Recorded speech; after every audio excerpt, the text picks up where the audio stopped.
You're eating right and you're exercising, but you're not losing weight. Here's why.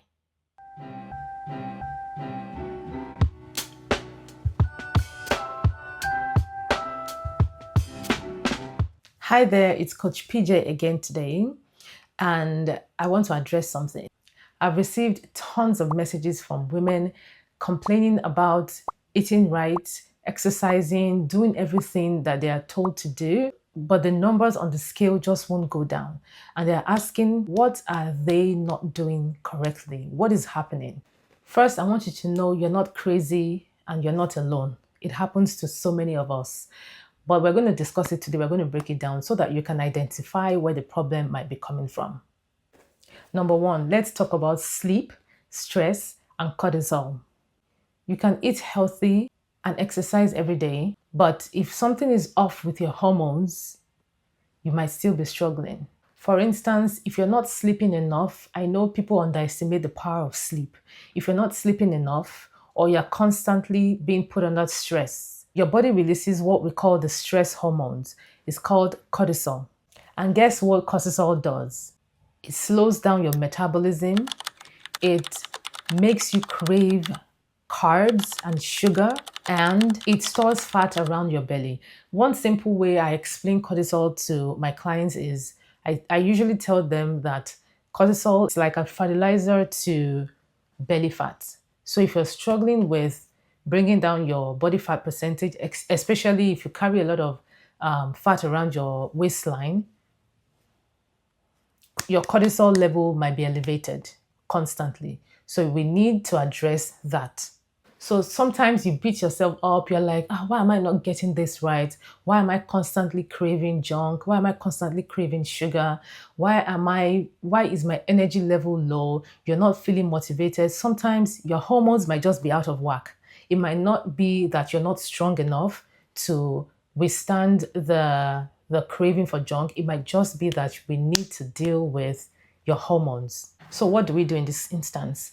We need to prioritize sleep. Try to get 7 to 8 hours of sleep. I know in this economy, in this day and age, a lot of us work multiple jobs, so it's hard for you to set aside 8 hours of sleep, but please try to get as much as you can. And sometimes it's not even about the length of your sleep. The length of the sleep is very important, but the quality of sleep also is important. Also, for stress, you need to be intentional about managing your stress level. So if there is any situation that pushes you into being stressed all the time, if you can remove yourself, please do. It's important to prioritize your mental health because whether you like it or not, your mental state directly affects your physical state. So if you don't put this under control, you might just be struggling with weight loss. Also, try not to skip meals unnecessarily. There's a place of fasting. It helps spiritually, physically, mentally, yes. But if you have no system, sometimes you're just so busy that you don't eat breakfast, you forget about lunch, maybe at 4 p.m. you just remember, oh, what am I supposed to eat right now? And your eating habit is not really stable, you might be messing up your metabolism. So please also pay attention to when you eat and how you eat as well. Now let's move to the obvious one, calorie deficit. Are you truly in a calorie deficit? This is why I always advise people that if they can track their meals, whatever they're consuming, it's best to track it so that you know exactly what you're eating and what you're drinking. Because if you just estimate and say, I don't eat much, in the morning, I didn't even eat this morning. The afternoon, I just ate a tiny bowl of something. You sometimes you might be underestimating what you're eating. Let's say, for instance, nuts. We all know that nuts are healthy, right? For those who can consume it. So a handful of nuts, let's say you're hungry, you're trying to dash out of the house and you're like, okay, I don't want to eat anything sugary, I don't want to eat junk, but you have a bottle of nuts around you and you just grab the bottle of nuts and you're like, you just throw in a couple of handfuls. You might be eating 300 to 500 calories that way without you knowing. And if somebody asks you, you're like, I've not eaten today. But because you ate the handful of nuts or two handfuls of nuts, you're not paying attention that that could be up to 300 or 500 calories alone. And you are not considering that as part of your meals for the day. Another typical example is salad. You know how we're like, oh, I'm eating healthy, I'm eating salads, I'm not eating junk. Salads are great, fine. But do you know that the dressing you add to your salad is also very important? 1 tablespoon of salad dressing, depending on the type of dressing you're using, could be up to 150 calories, just the dressing alone. And looking at that, you're not really considering that as part of your meal, right? You're like, oh, I ate a bowl of salad. But if you're doing these little things here and there, it could very easily add up to 1,000 calories for the day. Now, imagine you're planning to lose a pound a week, and depending on your numbers, you're trying to get yourself to be in a deficit of about 500 calories every day. But add all these little things together, you might be eating in a surplus actually. What about smoothies? You might be telling yourself, oh, I didn't eat this morning, I just drank a smoothie. But what did you include in the smoothie? Smoothies in general, you will say they're healthy, right? But if you add like 3 bananas, a whole avocado in itself is great, is a good source of healthy fats. Bananas are awesome, but do the math. By the time you add the numbers together, 3 bananas, 1 whole avocado, a half a cup of nuts, 1 cup of milk, and then you blend it together and you're happy that you're drinking healthy smoothie, in quotes. Not that these things are not healthy, but some of the items that you're using might be super high in calories. And at the end of the day, they all add up. So what I'm saying in essence is, if you are intentional about losing weight, okay, you need to be mindful of every single thing you eat and drink. Now, let me talk about the scale. So you're complaining that you're eating right, you're exercising, but the numbers won't go down, right? Sometimes the scale might just be a liar. Let me say that again for you. The scale might just be a liar. Your body might be changing, but the numbers on the scale remain the same. Sometimes your body might be holding on to some water. You might be in a hormonal cycle. You might be a little bit bloated. It might be just a temporary stalling. So it might not be that, fine, I may be concerned if the scale is not moving for like a week, 2 weeks, you're doing everything right, but the scale is not moving. Yes, we need to figure out what else is happening. But if it's like 2 days, some people just call me, some of my clients are like, okay, every day they see the numbers go down, and then it gets to a point where they step on the scale and it's the same. The next day they step on the scale and it's the same. First of all, you don't have to measure yourself every day. You're just going to put yourself into unnecessary headache. Keep doing what you're doing and stay consistent. It may also be that you're gaining muscle. So if you're putting a lot of effort in strength training, you might be gaining muscle. I know it takes time to gain muscle like that. It takes time to build muscle.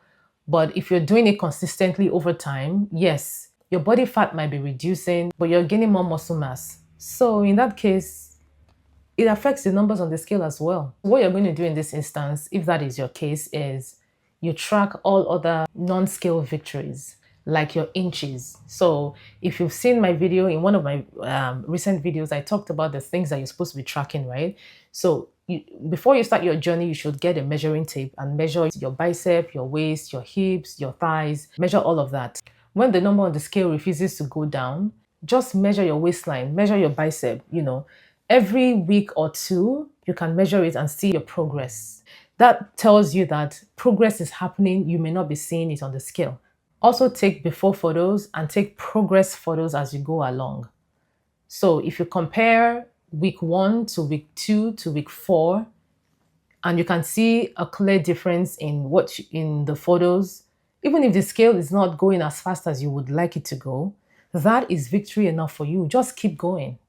Another thing I like to use to measure my progress is my clothing.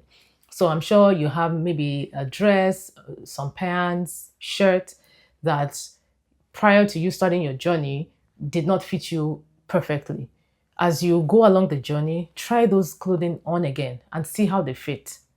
If you've seen some of my pictures in my recent videos, you will see that I saved a pair of shorts that I used in my before photos, and I wore the same pair of shorts in my after photos, just to see the massive difference. So you're seeing results not only on the scale, you also see it in your inches, you also see it in your clothing. Lastly, I'm going to talk about your mindset.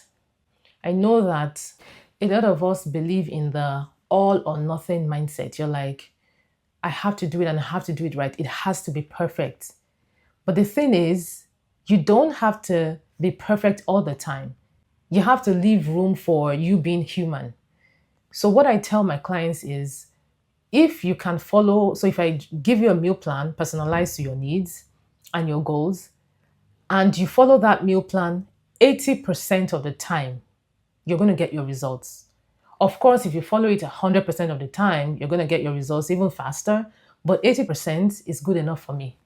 Okay? So as long as you do not say, I've eaten one meal because I went out and I had to have dinner with my family, and you're like, oh, I've messed it all up.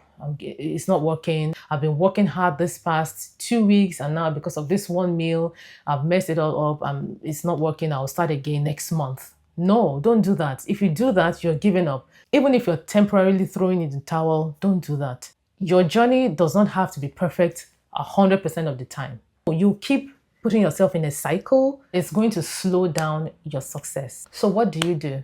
Ditch that mindset of it has to be perfect or I'm starting again. Just stop it. One-off meal or snack doesn't ruin anything. Just get over it and just move on with the next day. As long as you're staying consistent in the journey, and as long as you're not having that one-off meal every single day, like, oh, because Coach PJay said, if I mess up one time, it's fine. And then you mess up today, you mess up tomorrow, no, we don't want to do that. But if it happens once in a while, that's fine. You don't have to restart the journey. Just keep going. Remember, progress is more important than perfection. So as long as you're making progress, it's fine.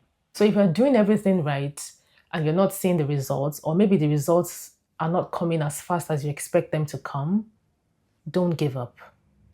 Take a step back, look at your habits, track everything we've talked about today, and see if you might be getting something wrong along the way. And if you are, just adjust, don't quit. Small adjustments like your sleep quality and your sleep duration, your stress, managing your stress levels, paying more attention to what you eat, adjusting your mindset, and tracking all other non-scale victories will go a long way to help you. Tell me in the comment section what part of your journey are you struggling with right now, and I would love to help. And if this video has helped you in any way, don't forget to like and subscribe if you haven't already, and share it with somebody who needs it. Until next time, stay healthy. Bye. Hi there, my name is Coach PJay. Hi there. You're trying to eat 500 calorie deficit. You're trying to eat about 500 calorie deficit a day. Depending on your numbers, you're trying to get yourself to be in a deficit of 500.